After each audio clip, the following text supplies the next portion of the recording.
അതായത് ഒരു harmonic ഓസിലേറ്ററിൽ അൺപെർട്ടർബ്ഡ് കേസിലത്തെ perturbation ആണ് ഇവൻ P square divide by 2m half of M omega square X square. നമ്മളൊരു time independent perturbation lambda of X P plus P X കൊടുക്കുമ്പോൾ ലാംഡയുടെ value real ആണ്, നമുക്ക് പുറത്തെടുക്കേണ്ടി വരും. ഇൻ്റഗ്രലിൻ്റെ first order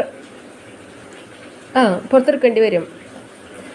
first order correction nth energy സ്റ്റേറ്റിലത്തെ nth energy ലെവലിലെ ഏത് ഓർഡറാണ് പറയുന്നത് ഫസ്റ്റ് ഓർഡർ കറക്ഷൻ കണ്ടുപിടിക്കാനാണ് പറഞ്ഞിട്ടുള്ളത്. അപ്പോൾ നമ്മൾ എന്തായിരിക്കും, നമുക്ക് നമ്മുടെ പെർട്ടർബുലേഷൻ അതായത് ഇവനെ എച്ച് ഡാഷ് എന്നാണ് പറയണത്. അവൻ എന്താ lambda of X of P plus P of X എന്നാണ്. ലാംഡ റിയലാണ് പറഞ്ഞിട്ടുണ്ട്, അത് നമ്മൾ പുറത്തെടുത്തു. വളരെ സിമ്പിളായിട്ടുള്ള ക്വസ്റ്റ്യൻ ആട്ടാ, കണ്ണടച്ച് തുറക്കുമ്പോഴേക്കും നമുക്ക് കിട്ടും.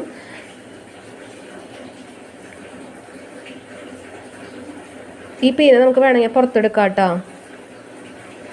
പീനെ നമുക്ക് വേണമെങ്കിൽ പുറത്തെടുക്കാം. ഇവിടെ നമുക്ക് പി ഓഫ് എക്സ് ഇല്ലേ, അതിനെ പീനെ വേണമെങ്കിൽ പുറത്തിറക്കിയിട്ട് നമുക്ക് എന്താ എഴുതാൻ പറ്റാം.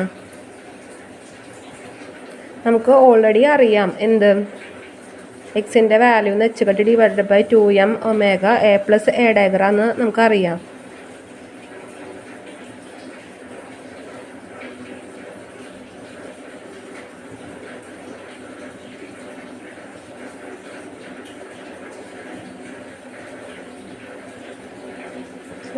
അയ്യോ, ഇവിടെ ഇപ്പം നമ്മൾ പി ആദ്യം എഴുതിയിട്ടില്ലേ, ഒന്നുമില്ല. ഇവനെ നമ്മൾ പുറത്ത് എടുക്കാം. എന്ത്, ഇവിടെ പി ഉണ്ട്, ഇവനും ഉണ്ട്, അവനെ നമുക്ക് പുറത്തെടുക്കാം. Root of H cut divided by 2m omega, ഇവിടെ പി ഉണ്ട്. നമ്മൾ ആദ്യത്തെ തന്നെ ചെയ്തു. രണ്ടുപേരും സെയിമാ, അപ്പോൾ ഒന്നും നോക്കണ്ട, ആദ്യത്തെ തന്നെ ചെയ്തു. എനെ എന്നോണ്ട് ചെയ്യുമ്പോൾ എന്തായിരിക്കും കിട്ടുക നമുക്ക്, എനെ എന്നോണ്ട് ചെയ്യുമ്പോൾ റൂട്ട് ഓഫ് n മൈനസ് 1 ആയിരിക്കും. നമ്മുടെ ഇനീഷ്യൽ കെറ്റ് എന്താണ്, n ആണ്.